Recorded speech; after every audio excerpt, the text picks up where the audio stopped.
1.1 નો પહેલો દાખલો આપણે એવું કીધેલું છે કે સાબિત કરો કે n ની 4 ઘાત પ્લસ 4n² પ્લસ 11 એ 16 વડે વિભાજ્ય છે જ્યાં n એ અયુગ્મ પૂર્ણાંક છે બરાબર। આ n કોઈ અયુગ્મ સંખ્યા હોય તો એના માટે સાબિત કરો કે એ આવી કિંમત મૂકો તો એ હંમેશા 16 વડે વિભાજ્ય થાય છે બરાબર। કે જો n અયુગ્મ સંખ્યા એટલે કઈ હોય છે કે 1 3 5 7 ગમે તે બરાબર।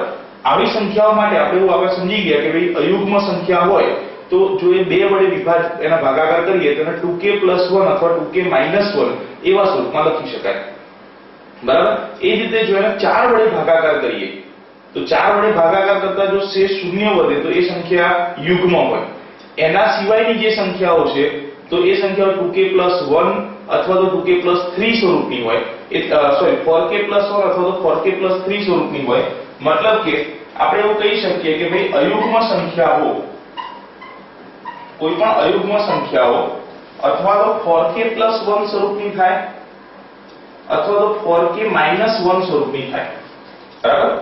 અયુગ્મ સંખ્યાઓ 4k + 1 અથવા તો 4k - 1 સ્વરૂપની થાય। આવી કોઈ પણ બે સ્વરૂપની સંખ્યાઓ હોઈ શકે। તો આપણે સમજીએ કે n ની કિંમત જો આપણે આમાંથી કોઈ બી એક લઈ આગળ વધીએ તો દાખલામાં કંઈક આપણને ખબર પડશે ઓકે। n ની કિંમત 2k + 1 સ્વરૂપની લઈએ તો પણ ચાલે પણ એમાં 2k + 1 સ્વરૂપની સંખ્યાને જ્યારે 4 વડે ભાગાકાર કરવાનું થાય તેમાંથી કેટલીક સંખ્યાઓ અયુગ્મ છે એ સંખ્યાઓ એના કરતા આપણે 4k + 1 વડે કરશું તો જલ્દી ક્લિયર થશે।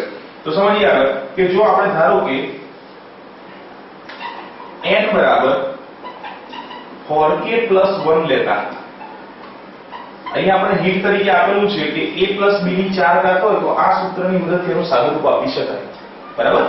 n બરાબર 4k + 1 લઈએ તો આપણી પાસે આવું આપ્યું છે કે n ની 4 ઘાત + 4n² + 11 એના બરાબર n ની જગ્યાએ 4k + 1 મૂકતા 4k + 1 ની 4 ઘાત પ્લસ 4 કૌંસમાં 4k + 1 નો હોલ સ્ક્વેર પ્લસ 11 લખાશે એવું।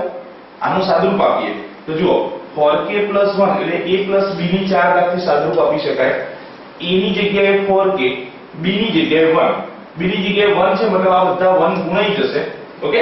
તો a ની 4 ઘાત એટલે કે લખાય 4k ની 4 ઘાત plus 4 a3 b plus 4 a ની જગ્યાએ 4k એનો ઘન b ની જગ્યાએ 1 નથી લખતા ચાલશે ને ગુણાઈ જશે ઓકે પ્લસ 6 કૌંસમાં a નો વર્ગ એટલે કે 4k નો વર્ગ * b નો વર્ગ એટલે 1 નો વર્ગ 1 નો વર્ગ 1 જ થશે જે ગુણાઈ જશે પ્લસ 4 કૌંસમાં a ની જગ્યાએ 4k 1 નો ઘન પ્લસ 1 ની 4 ઘાત આનું સાદુરૂપ અપાઈ ગયું।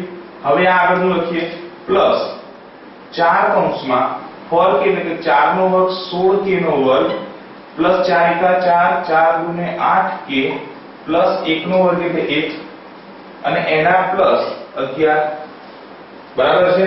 નેક્સ્ટ આગળ સાદુરૂપ આપતા જઈએ 4 ની 4 ઘાત 4 * 4 16 16 * 64 * 4 એટલે 256 k ની 4 ઘાત પ્લસ અહીંયા પણ 4 નો ઘન એટલે 14 16 16 * 4 એટલે એ પણ આવશે 256 k નો ઘન। અહીંયા 4 નો વર્ગ એટલે 16 16 96 k નો વર્ગ 4 * 4 એટલે 16k + 1 આ 4 ને અંદર ગુણી દઈએ તો 16 64k નો વર્ગ 4 * 32k પ્લસ 4 * 4 અને એના વત્તા 11 બરાબર છે। આનું સાદુરૂપ અપાતા આટલે સુધી આવ્યું પછી આગળનો ગુણાકાર અને પછી છેલ્લે 11। હવે આગળ લખીએ શું થશે જુઓ 256 k ની 4 ઘાત 4 ઘાત વાળું બીજું એક પણ પદ નથી મતલબ કે 256 k ની 4 ઘાત 3 ઘાત વાળું પણ બીજું એક પણ પદ નથી તો મતલબ કે પ્લસ 256 k નો ઘન બરાબર એના પ્લસ વર્ગ વાળું 96 k નો વર્ગ વત્તા 64 k નો વર્ગ સરળ થશે 96 વત્તા 64 96 વત્તા 4 100 100 વત્તા 60 મતલબ કે 160 k નો વર્ગ 16k વત્તા 32k 16 વત્તા 32 પ્લસ 48k એના પ્લસ 1 4 11 11 4 15 15 ને 1 16 4 ઘાત 3 ઘાત 2 ઘાત 1 ઘાત અચળ પદ આવી ગયું બધું. હવે તો કે બધામાંથી 16 કોમન નીકળે છે.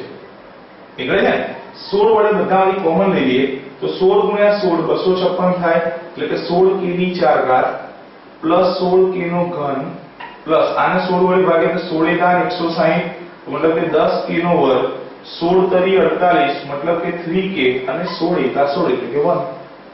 मतलब અહીંયા આપણી પાસે કંઈક આવું આવ્યું કે 16 કૌંસમાં આને આપણે m કહી દઈએ.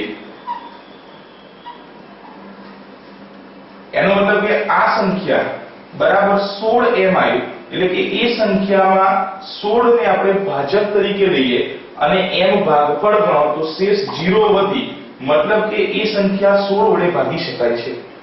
16 કોમન નીકળ્યા मतलब કે માટે n ની 4 ઘાત પ્લસ 4n સ્ક્વેર પ્લસ 11 ને 16 વડે નિશેષ ભાગી શકાય.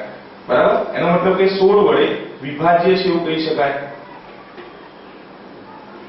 આપણે સાબિત કર્યું 4k 1 માટે.